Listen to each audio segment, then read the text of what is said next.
అప్పుడు యేసు 23వ అధ్యాయము 46వ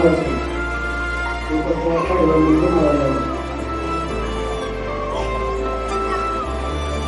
అప్పుడు యేసు గొప్ప శబ్దముతో కేకలు వేసి, తండ్రి, నీ చేతికి నా ఆత్మను అప్పగించుకున్నాను. ఆయన ఇలాగ చెప్పి తన ప్రాణమును విడిచాడు. శతాధిపతి జరిగేది చూసి, ఈ మనుషుడు నిజంగా దేవుడై ఇంజనని చెప్పి దేవుని కనుపరిచాడు. ఇంటిపై కూడి వచ్చిన ప్రజలందరూ జరిగిన కార్యం చూసి రొమ్ము కొట్టుకొచ్చు తిరిగి వెళ్ళేది.